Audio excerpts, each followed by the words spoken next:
Heyo! So, in my last video, I talked about the 5, right? I have the star right here. Can show it again so that we get another good glimpse at what the 5 may represent numerologically, right? We begin with the king, we move forward, start realizing, but are still activating and striving with this knight. We hit the pinnacle and the actual real object, right? So we kind of hit a steadiness, but yet a fullness right here, which is such an interesting principle. Because although there is the steadiness of neither moving one way or the other, there's also the opposite of that, which is why this is yang yin, in the fact that this is where everything changes. Oh my god, we're not at the top anymore. We're moving down now to the page, right? So then moving further, again, yeah, we have the page, which is this purple one right here.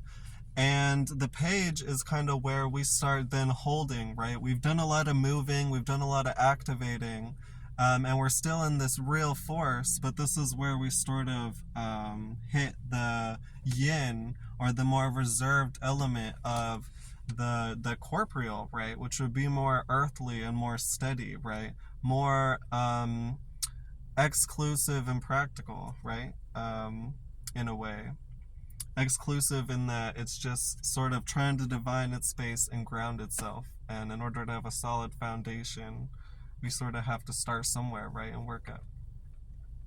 And then we end with this queen right here. Which then would be the giving, right? The receptivity, the openness, right? Versus the king with its creative control over here. And just to reiterate these symbols, this is the king's crown.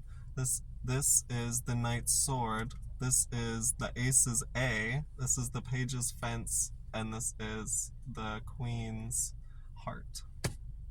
So, yes, that is the 5. And then I wanted to move further and we'll talk about the 10. Oh my gosh, this is so exciting.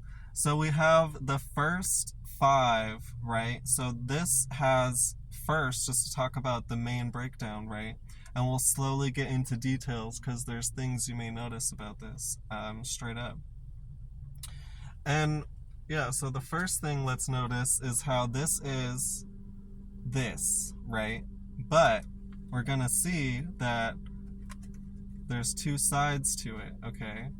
So this is sort of this, right? But now we've multiplied it by 2, right? Because 10 is 5 times 2, right? And so then we'll see that we have a yang side, which is actually where we start off with this 1, right?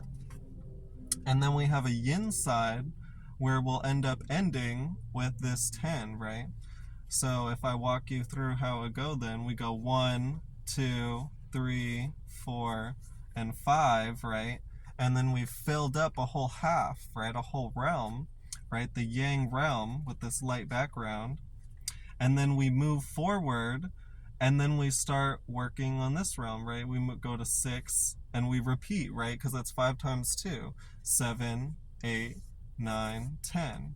So we'll notice that each side has a correlating component, right?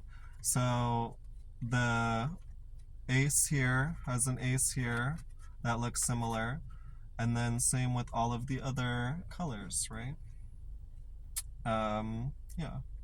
So the thing about this I want to say is that these planets that you see, if you do recognize the symbols, and I'll further get into it if you do not, are associated. So this is like how the tarot has associations, right? And a lot of different things are associated, but it doesn't mean they are these things, right? And because I think that part of these planetary influences work well describing a certain energy that comes from the sort of mathematical denotation of the place in 10, it doesn't necessarily mean it is that place, right? So although I'll get into why moving into the first placement, I think that, say, the sun would be 3, right? Starting from 1, and then going to 2 and 3, right? And the moon, vice versa, would be 8, right? Starting from 6 and then going 7, 8, 9, 10. And again, this goes to their place in the math, right? Because here we see that these are both centerpieces within a sect of 5, right? So 1, 2, and 3, or sorry, 1, 2, 3, 4, 5, right? There's 2 on each side, which is so clearly visible with the star, luckily. And then we see the same thing here, right? So in those places, we have, again, a yang and a yin value, which we'll have in every place, right? So the first one is 3, and the yang realm, right, which is odd, right, which we would prescribe to yang, and we can do here because 10 is divisible by 2, which we couldn't necessarily do in the first 5, but since we're looking at a scheme of 10, we can take into account the principle of yang and yin, as we can see with the background. Yeah.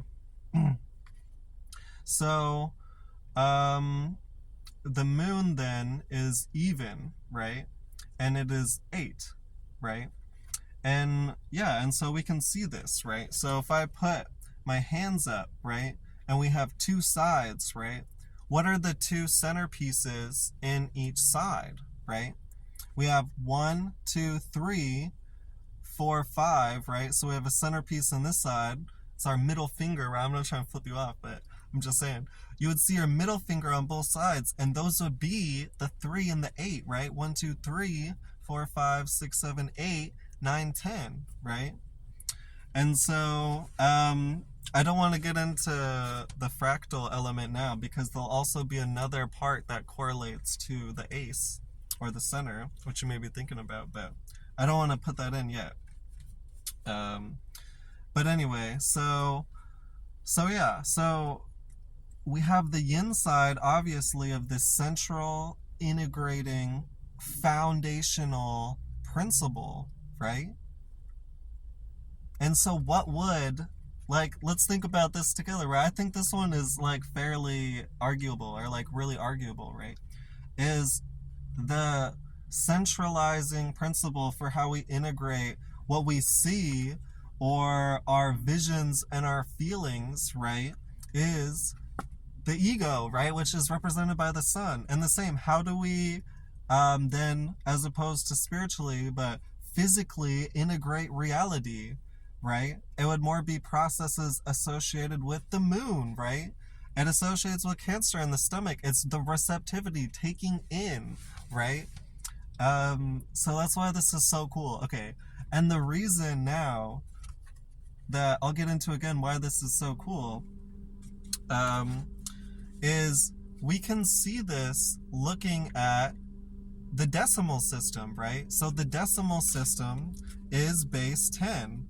So just like this ends at 10, right, and starts at 1, so do our numbers, right? So like, we oftentimes will prescribe a lot of value to 9, right? And I'm not saying it's wrong, and I'm just as much a fanatic of 9 as I am 10, right? But it's so interesting how we prescribe more value to adding up numbers together and finding their root by 10 or by 9, right? When the root by 10 is so easy as literally the last placeholder in a number. And that we can find very much symbolic value out of as well. So yeah, so I hope this helps, at least for this part 1, is 3 and 8, right, are the sun and the moon, and they sort of balance each other. So look, if I do this, you'll see that they literally are on other sides, but they're pulling, like the moon is pulling this way, and then the sun is pulling this way, right? So they're like pulling opposite sides. So it's all balanced and fractal, and beautiful. Beach.